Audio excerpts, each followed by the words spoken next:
बात है अक्टूबर साल 1943 की, जब वर्ल्ड वॉर 2 के बीच अटलांटिक ओशन में युद्ध का मैदान बन चुका था।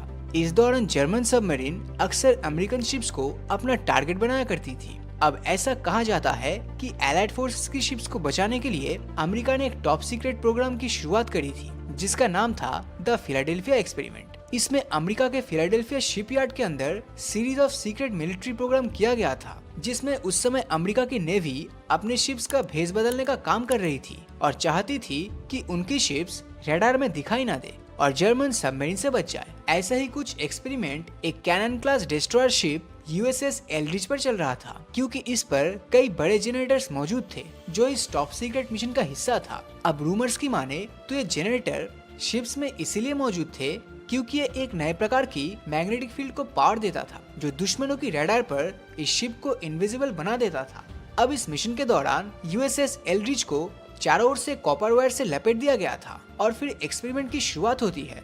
आसपास मौजूद शिप्स और सभी लोग इस पर हो रहे एक्सपेरिमेंट पर नजर गड़ाए बैठे थे। तभी इसके जनरेटर को ऑन किया जाता है और फिर कुछ ऐसा होता है जिसने सभी को हैरान कर दिया था और एक बहुत ही बड़े मिस्ट्री को जन्म दिया। अब जनरेटर का स्विच ऑन होते ही शिप्स के चारों ओर हरे रंग की धुंध फैल जाती है और जब कुछ सेकंड्स के बाद ये धुंध कम होती है तो सभी हैरान रह जाते हैं, क्योंकि यूएसएस एल्ड्रिच मिलिट्री के रडार से ही नहीं बल्कि लोगों की नजरों से भी गायब हो चुका था और ये शिप रहस्यमय ढंग से वर्जीनिया के नॉर्फोल्क पहुंच जाती है, जो फिलाडेल्फिया से 400 किलोमीटर की दूरी पर है। इसके करीब 20 मिनट बाद यूएसएस एल्ड्रिच फिलाडेल्फिया पहुंच जाता है, लेकिन इस दौरान उसके साथ कुछ बहुत बुरा हुआ था। बाद में हुई इंटरव्यू के दौरान कार्ल एम एलन नाम के एक मर्चेंट मेरीन ने ये दावा किया कि उसने ये मंजर अपनी आंखों से देखा था। कार्ल का दावा था कि यूएसएस एल्ड्रिच अचानक से गायब हो गई और फिर कुछ समय बाद वापस एग्जैक्टली उसी लोकेशन पर लौट आया। कुछ ऐसा ही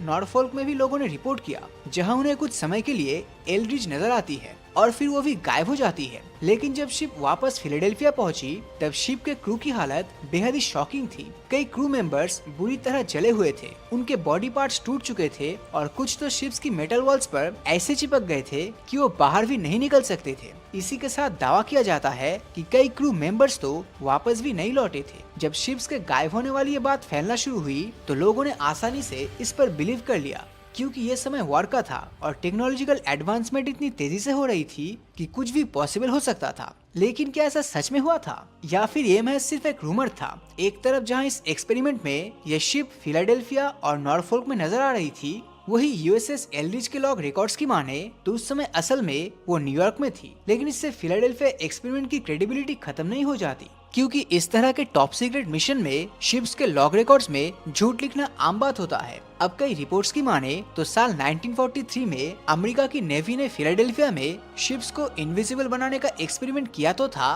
पर इसका गोल रियलिटी में शिप्स को गायब करना नहीं था, बल्कि सिर्फ अंडर वाटर जर्मन माइंस के लिए इसे अदृश्य बनाना था। उस समय जर्मन के साइंटिस्ट मैग्नेटिक फील्ड की स्ट्रेंथ को गॉज में डोनेट करते थे और इसी मैग्नेटिक फील्ड के कारण जर्मन माइंस भी ट्रिगर होती थी। इसीलिए इस मैग्नेटिक फील्ड के इफेक्ट को खत्म करने और माइंस से बचने के लिए अमेरिकन नेवी डिगॉसिंग की प्रोसेस को स्टार्ट करना चाहती थी और ऐसा करने के लिए उस समय शिप्स में इलेक्ट्रोमैग्नेटिक कॉइल्स को इंस्टॉल किया जाता था, पर यह काफी महंगा पड़ता था। तब अमेरिकन मिलिट्री ने शिप्स को चारों तरफ से कॉपर वायर से लपेटकर मैग्नेटिक फील्ड के इफेक्ट को नेग्लेक्ट करने का नया तरीका खोजा। लेकिन यहाँ प्रॉब्लम ये थी कि धरती की कॉन्टिन्यूअस रोटेशन के कारण डिगॉसिंग की प्रोसेस उल्टी पड़ जाती थी, यानी उन्हें कुछ ऐसा सिस्टम बनाना था जिससे शिप्स को जरूरत के अनुसार कभी भी डिगॉसिंग किया जा सके। इससे ये इशारा मिलता है कि फिलाडेल्फिया में उस दिन जो एक्सपेरिमेंट चल रहा था वो इसी प्रॉब्लम का कोई नया सोल्यूशन खोजने के लिए किया गया था। लेकिन एक बात तो बिल्कुल क्लियर था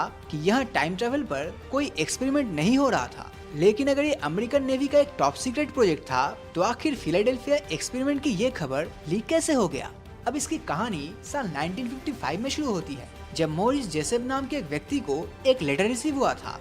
जेसेप ने the case for the UFO नाम की एक बुक पब्लिश की थी। इस बुक में उसने अनआइडेंटिफाइड फ्लाइंग ऑब्जेक्ट्स यानी कि यूएफओस पर चर्चा करी थी। मॉरिस जेसेप की इस बुक ने पब्लिश होते ही काफी पॉपुलैरिटी हासिल की और इससे साफ पता चला था कि वो एलियंस के एग्जिस्टेंस पर बिलीव करते थे। अब इस बुक के बाद लोगों ने मॉरिस को लेटर्स भेजने लग जाते हैं। इनमें लोगों ने अपने द्वारा देखे गए फ्लाइंग ऑब्जेक्ट्स और स्ट्रेंज साइटिंग के बारे में बताया। लेकिन इन्हीं लेटर्स के बीच एक लेटर कार्लस एलेंड का भी था, जिसमें कुछ ऐसा लिखा था जिसने लोगों को फिलाडेल्फिया एक्सपेरिमेंट के बारे में एक नई कहानी सुनने को मिला। अपने लेटर में एलेंड ने बताया कि अक्टूबर 1943 के उस दिन जब यूएसएस ऑल्ड्रिच पर एक्सपेरिमेंट चल रहा था, तब वो पास की एक मर्चेंट शिप पर खड़े होकर ये नजारा देख रहे थे। एलेंड ने देखा कि एल्ड्रिच के चारों ओर हरे रंग की धुंध छा जाती है और फिर अचानक से वो गायब हो गई। फिर जब वो शिप वापस फिलाडेल्फिया आई तो उसका क्रू स्टील की दीवारों पर चिपका हुआ था। जिन भी लोगों की इस इंसिडेंट के बाद मौत नहीं हुई थी, वो पागलों की तरह बिहेव कर रहे थे। एलेंड ने यह भी दावा किया था कि उसे इस एक्सपेरिमेंट के पीछे के साइंस के बारे में भी काफी अच्छा इन्फॉर्मेशन है। दरअसल यूएस नेवी को लगता था कि आइंस्टाइन की यूनिफाइड फील्ड थ्योरी के जरिए इलेक्ट्रोमैग्नेटिज्म और ग्रेविटी को सिंगल फील्ड में मर्ज किया जा सकता है, और यहाँ भी शायद कुछ ऐसा ही हुआ था।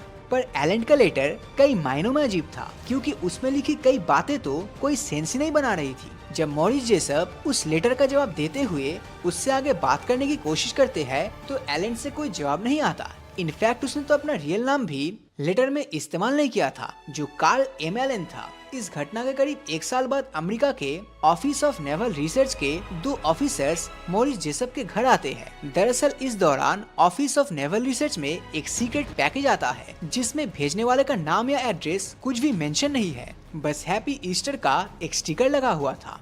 इसके अंदर मॉरिस जेसप की recently published book the case for the UFO की एक कॉपी थी, जिसमें हर पेज और हर पैराग्राफ पर कमेंट्स लिखे हुए थे। ये कमेंट्स ब्लू कलर के 3 अलग अलग शेड से लिखे थे, जिसको देखकर लगता है जैसे इन्हें एक नहीं बल्कि 3 लोगों ने लिखी है। जब मॉरिस को ये बुक दिखाई गई, तब वो एलेंड की हैंडराइटिंग तुरंत समझ गया, और उसने ये भी बताया कि हो ना हो एलेंड ने ही ये 3 अलग अलग शेड्स का यूज करके लिखा है। बाद में एलेंड इस बात को एक्सेप्ट भी कर लेता है, लेकिन ये पूरा incident office of naval research यानी कि ओएनआर पर गंभीर सवाल खड़े करते हैं, क्योंकि अगर फिलाडेल्फिया एक्सपेरिमेंट जैसा कुछ हुआ ही नहीं था, तो आखिर वो एलेंड की इस हरकत को इतना सीरियसली क्यों ले रहे थे। इससे तो यही साबित होता है कि एलेंड कहीं न कहीं सच बोल रहा था, और फिलाडेल्फिया एक्सपेरिमेंट यूएस नेवी के इनविंसिबिलिटी टेस्ट का ही एक हिस्सा था। एक तरफ जहाँ कार्लस एलेंड ने अपने क्लेम्स को सही साबित करने में लगे हुए थे, तो वही मॉरिस जेसप एक अलग ही प्रॉब्लम में फंसा हुआ था। अपनी पहली बुक की सक्सेस के बाद मॉरिस की दूसरी बुक बुरी तरह फेल होती है, और फिर तीसरी बुक का भी यही हाल होता है। ऐसे में मॉरिस एक बार फिर से लाइमलाइट में आने के लिए फिलाडेल्फिया एक्सपेरिमेंट का सहारा लेता है, और कार्लोस एलेंड के दावों के आधार पर इसके सबूत खोजने लगते हैं। साल 1958 में मॉरिस जेसप अपनी इस रिसर्च के सारे डॉक्यूमेंट्स को अपने एक दोस्त इवान सैंडरसन को देता है, और उन्हें इन डॉक्यूमेंट्स को संभाल कर रखने को कहता है। ऐसा इसलिए क्योंकि मॉरिस को डर था कि उनके साथ कुछ भी हो सकता है।